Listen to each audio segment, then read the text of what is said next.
बैतूल में पुलिस अधिकारियों के दफ्तरों के चक्कर काटता ये जोड़ा काफी परेशान है। इन्होंने पिछले साल ही आर्य समाज मंदिर में शादी कर ली थी, लेकिन रास्ते में आ रही है जाति की दीवार। लड़की तो अपने घर वालों पर काफी गंभीर आरोप लगा रही है। लड़की की माने तो नर्मदा के किनारे इसका शुद्धिकरण कराया गया, झूठी पुड़ियां खिलाई गई, बाल काटे गए। ऐसा इसलिए किया गया क्योंकि इसने अपने से छोटी जाति के एक युवक से शादी कर ली थी। वहीं युवक का आरोप ये है कि उसे उसकी पत्नी से मिलने नहीं दिया जा रहा है। उसके बाद मेरे पापा लगातार मुझसे मिलने आते रहे, कांटेक्ट में रहे। उसके बावजूद भी 10 जनवरी 2021 को उन्होंने मेरी चोपना थाने में गुमशुदगी की रिपोर्ट दर्ज करवा दी थी।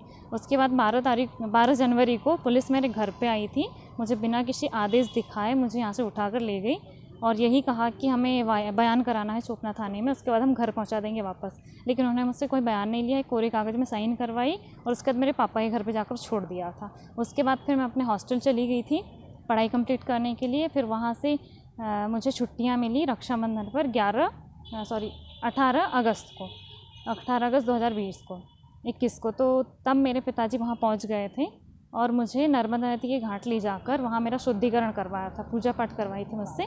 वहाँ पर मुझे आधे कपड़ों में नहलाया था, जूठी पूड़ियाँ खिलाई थी, बाल काटे थे मेरे थोड़े से, और जो कपड़े मैंने पहने थे उनको वहाँ पर फेंकवाए थे। उसके पश्चात मैंने इनके पिताजी को सूचित किया था कि आप घर आइए, हम बैठिए, बात करिए। उनके पिताजी लगातार 11 दिन घर आए। उसके बावजूद भी उनके पिताजी ने चोपना थाना की सहायता से हमारे घर पुलिस भेजी और मेरी वाइफ को बिना किसी कागज़ दिखाए अपने साथ ले गए। और उसके बाद से मुझे अपनी वाइफ का कुछ भी पता नहीं था। मैंने बहुत प्रयास किया, मैंने मैडम से लगातार मिलते रहा, तब भी मुझे इसकी कोई जानकारी नहीं थी। फिर कल मेरी वाइफ अपने हॉस्टल से भागकर सीधे मेरे पास आई है, तो मैं आज पुलिस अधीक्षक मैडम से मिलने आया था।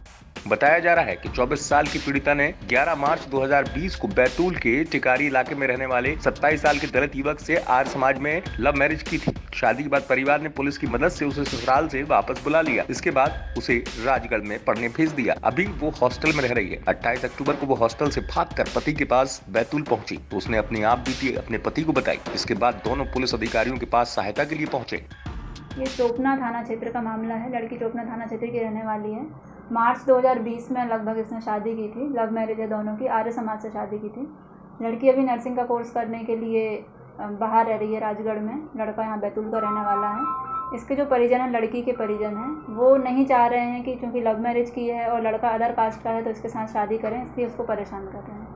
तो अभी इसमें जिस तरह की शिकायत की है कि लड़की को घाट ले जाया गया नर्मदा के किनारे, उसके साथ अभद्र व्यवहार हुआ, ये उल्लेख है उसका जो आवेदन दिया है लड़की ने, उसमें ये उल्लेख है कि उसके जो परिजन हैं उसके द्वारा, चूँकि लड़का अदर कास्ट का है और ये ओबीसी की है लड़की, तो कुछ शुद्धिकरण वाली बात उसके आवेदन में आई है, तो उसकी जांच की जाएगी और फिर उचित कार्रवाई की जाएगी। फिलहाल इस मामले में पुलिस जांच का भरोसा दे रही है। हालांकि लड़की ने अपने आवेदन में ये डर जताया है कि उसकी हत्या हो सकती है या फिर सजातीय लड़के से शादी कर सकते हैं। बैतूल से राजेश भाटिया की रिपोर्ट, MP तक।